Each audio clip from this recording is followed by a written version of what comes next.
qu'on peut résumer la réforme de l'assurance chômage qui est, je le disais, entrée en vigueur le 1er novembre? Oui, il s'agit sans aucun doute d'un durcissement inouï des règles. Au final, les indemnisations vont baisser pour la moitié des 2,6 millions de chômeurs indemnisés, une baisse qui doit supposément inciter les chômeurs à retrouver du travail plus rapidement, mais qui va surtout permettre à l'État de réaliser plus d'1 milliard d'euros d'économies par an. Il y a un excellent papier de Dan Israël sur Mediapart qui rapporte que dans certaines régions, on parle de recruter des vigiles devant les pôles emploi pour éviter les débordements d'allocataires mécontents. Il donne plusieurs cas de figure pour illustrer les conséquences dramatiques de la réforme. Il prend par exemple la situation d'une personne ayant travaillé 1 mois sur 2 pendant 2 ans, qui aurait gagné 1 425 € par mois travaillé. Avant la réforme, elle aurait touché pendant 1 an 1 065 € mensuels. Après la réforme, elle pourra toucher des allocations un peu plus longtemps, 2 ans au lieu d'1 an, mais seulement de 705 €. Bref, les chômeurs ont de bonnes raisons de s'inquiéter. C'est une réforme qui plonge dans l'inquiétude les demandeurs d'emploi. À partir d'aujourd'hui, pour être indemnisé, il ne faudra plus travailler 4 mois sur les 28 derniers, mais 6 mois en 2 ans. Autre changement, pour recharger ses droits, 1 mois de travail suffisait. Dorénavant, il faudra en accumuler 6 fois plus. Depuis 15 ans, Guy Delplanque enchaîne les CDD comme animateur commercial dans des magasins de bricolage. Il fait partie du 1,5 million de travailleurs en contrat court. Avec la réforme, il ne percevra plus d'indemnisation chômage. On a des CDD d'une journée, 2 journées, 3 jours, 1 semaine maximum. Comme il y a des mois, on peut intervenir 10, 15, 20 jours. Il y a des mois, on n'intervient pas du tout. Quand on travaille, qu'on a des petits creux, on n'avait pas l'emploi. Et maintenant, il n'y aura plus rien. Selon lui, c'est un manque à gagner de 500 à 1 000 € selon les mois. Et il estime qu'il lui faut travailler 6 fois plus qu'avant pour être indemnisé désormais. Je crois qu'ils n'ont pas mesuré l'impact que ça peut avoir pour des gens sous notre statut à nous, quoi. Audrey enchaîne les petits boulots. Elle craint qu'avec ces changements, elle ne puisse plus bénéficier de l'allocation chômage. Souvent, les CDD, c'est souvent 4 mois, 3 mois. Et là, on passe à 6 mois. Donc, je ne sais pas comment ça va se passer vraiment, si ça va être bénéfique, pas bénéfique. C'est tout le temps une angoisse perpétuelle en train de compter ses heures, savoir si finalement, à la fin du mois, on va toucher quelque chose ou pas. J'ai très très peur parce que 3 mois, maintenant, c'est pas suffisant. Je me dis qu'après, je n'ai plus rien. Je me retrouve sans revenu. À chaque fois que j'ai fait des entretiens, on me demandait souvent des CDD de 3 mois. C'est assez rare qu'on dise tout de suite 6 mois. Ça m'inquiète parce que déjà, pour avoir un contrat de longue durée, il faut vraiment avoir de la chance, je dirais. Mais oui, moi, ça me fait peur quand même. Alors, ces quelques extraits qu'on vient de voir là sont extraits des quelques sujets consacrés à cette réforme depuis quelques jours, sujet tout de même rare. Alors, pour préparer l'émission d'aujourd'hui, Laura, évidemment, on a essayé de faire venir sur le plateau, d'inviter quelqu'un qui puisse défendre cette réforme de l'assurance chômage, et vraiment, vous avez fait l'impossible. Oui. Alors, j'ai d'abord essayé Muriel Pénicaud, parce qu'il n'y a pas de raison. La ministre du Travail. La ministre du Travail. Alors, elle était prise. Donc, on lui a donné plusieurs dates. Hein. Ah oui, et puis je m'y suis pris il y a longtemps. Ensuite, j'ai essayé quelques députés En Marche qui avaient travaillé sur la réforme, pas de réponse. Quelques économistes qui avaient inspiré la réforme, pas de réponse. Alors, j'ai demandé au service de presse, j'ai revu mes ambitions à la baisse, et j'ai demandé n'importe qui serait capable de défendre, d'assumer cette réforme. Au service de presse du ministère du Travail. Au service de presse du ministère du Travail. Tout le monde était occupé aujourd'hui. Ça tombe mal. Dans le cas qu'on a fait, on a pris ce qu'on avait pour essayer quand même d'avoir la voix gouvernementale défendant cette réforme. Muriel Pénicaud a participé à un certain nombre d'émissions, dont une de France Inter. On l'écoute. Laurent Berger, le patron de la CFDT, Muriel Pénicaud, syndicat avec qui il vous est possible d'avancer, par exemple, sur les retraites, a des mots très durs sur cet aspect de la réforme de l'assurance chômage. Elle va créer des drames, je le cite, des trappes à pauvreté. Cette réforme est une tuerie sur le plan social, a-t-il déclaré fin septembre. Ça mérite réponse tout de même, non? Sur le fond, Muriel Pénicaud. Ça mérite réponse, mais je ne vois pas en quoi, très honnêtement, le fait de travailler 6 mois au lieu de 4 mois en 2 ans, conduirait à la pauvreté. Je veux dire, il y a un décalage entre... les règles ont été durcies. Oui, c'est un peu plus dur, mais dans un contexte où il y a de l'emploi. Et moi, je trouve aussi logique que quand il y a de l'emploi, eh bien, il soit pris et que l'assurance chômage, elle serve de filet de sécurité entre 2 emplois, c'est pas un but à vie pour personne d'être à l'assurance chômage. C'est pas un métier, l'assurance chômage. C'est le filet de sécurité entre deux emplois. Alors, et quand le marché est dynamique, eh bien, il faut aussi retourner à l'emploi.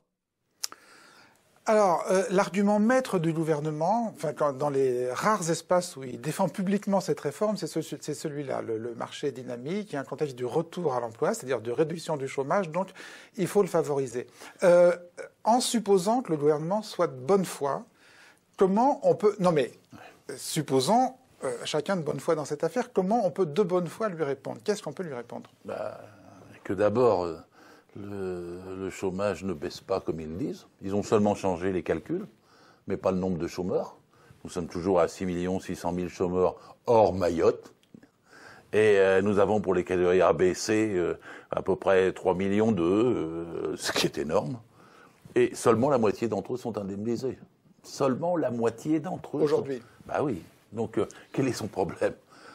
En fait, il faudrait tous les indemniser, ceux qui sont au chômage. Alors, est-ce que vous pouvez expliquer, parce que les médias n'arrêtent pas de répéter que les chiffres du chômage baissent, sur quoi repose cette affirmation? Parce que moi, je m'appuie toujours sur les chiffres de la DARES, qui est l'organisme du ministère du Travail, sur ceux de Pôle emploi, et eux, ils ont changé, ils ne prennent plus ces chiffres-là, ils prennent le BIT, le Bureau international du travail, qui, à partir d'une heure de travail, déclare que vous n'êtes plus chômeur. Donc vous avez, avec une base différente, obtenu un chiffre de chômeurs plus bas. Donc c'est une simple manipulation comptable. Comme je le raconte toujours, Madame Thatcher avait changé 27 fois les règles de comptabilité du chômage. Là, Macron l'a changé de façon essentielle pour que ça baisse. Et Madame Pénicaud a refusé de donner les chiffres mensuels et les chiffres trimestriels, comme c'était auparavant, parce que pour eux, c'est un mépris pour les chômeurs. Les chômeurs sont des riens. Et la réforme qu'ils font, c'est pas une réforme, c'est la mort de l'assurance chômage. Il n'y a plus, elle le dit dans la même émission, elle dit, il n'y a plus de cotisation. C'est une étatisation et c'est l'État qui prend en charge, au passage en se servant de 3,5 milliards, qui prend en charge maintenant le chômage. Il n'y a plus de cotisation, il y aura toujours des cotisations chômage. Il n'y a plus de cotisation. Moi j'ai écouté Mme Pénicaud, j'ai tendance à la croire sur ce point-là. Non mais qu'est-ce qu'elle veut dire? Dans les salariés vont toujours... Ils vont prélever peut-être en impôts, peut-être sur le bulletin de paye encore, et auprès du patronat, mais ça n'est plus une assurance. L'assurance avait cette particularité, c'est que ce n'était pas les impôts qui payaient, ce n'était pas l'État qui payait, les gens s'assuraient contre le chômage. Voilà. Et cette assurance marchait bien. C'est ce qu'on appelle une cotisation chômage. Oui. Et ça donnait à peu près 36,5 milliards de rentrées et à peu près 35,7 de sorties. Alors on dit pourquoi elle était en déficit? Elle n'était pas en déficit. C'est qu'ils utilisaient l'argent à autre chose que payer les indemnités. Et alors sur l'argument qui est, alors mettons à part la question du comptage, sur l'argument qui est de dire voilà, on va indemniser moins mais plus longtemps pour favoriser le retour à l'emploi, c'est-à-dire pour inciter les chômeurs plus fortement à retrouver du boulot. Qu'est-ce qu'on répond à ça? Évidemment, ça fait le contraire. Ça va faire plus de SDF, plus de malades, plus de suicides, plus de difficultés pour se déplacer, pour les chômeurs. Parce que quand vous avez moins d'argent à aller chercher du boulot, vous n'avez même pas les sous pour payer le transport. Quand vous avez moins d'argent, vous pouvez même pas vous sortir des difficultés quotidiennes. Comment vous allez avoir le moral pour retrouver un travail? Frapper les chômeurs, c'est augmenter le chômage. Il y a des dizaines de milliers de gens qui sont malades au chômage à cause du chômage, qui se bouffent le foie pour le chômage. Puis vous en avez d'autres. On dit qu'il y a 14 000 suicides qui sont liés au chômage. C'est une étude extrêmement importante. Et donc, si vous, au lieu de faciliter les chômeurs pour qu'ils vivent dans de bonnes conditions et retrouvent donc avec l'envie de le faire du travail, vous les matraquez. Donc vous allez les mettre à la rue et tout. On va voir plus. Laurent Berger a raison de dire c'est une tuerie. Le seul problème, c'est qu'il aurait fallu que personne ne laisse passer. Quand c'est une tuerie, on crie avant que les gens soient tués. Et là, c'est passé comme une lettre à la poste sans qu'il y ait eu de mobilisation, etc.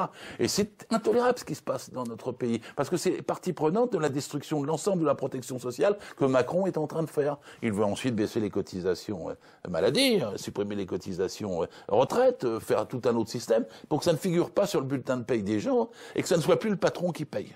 Et si c'est plus le patron qui paye, ce sera les contribuables qui paieront. On passera vulgairement, comme on dit, d'un système bismarckien à un système de Beveridge. c'est-à-dire un changement complet de financement et de gestion de la protection sociale, c'est-à-dire qu'il n'y aura plus qu'un seul budget et pas un budget séparé. Si vous n'avez plus un budget séparé, le gouvernement et les majorités successives au Parlement pourront piquer chaque année dans le budget de la protection sociale pour faire autre chose que d'aider les chômeurs, que d'aider les malades, que d'aider les retraités. On vous a bien compris.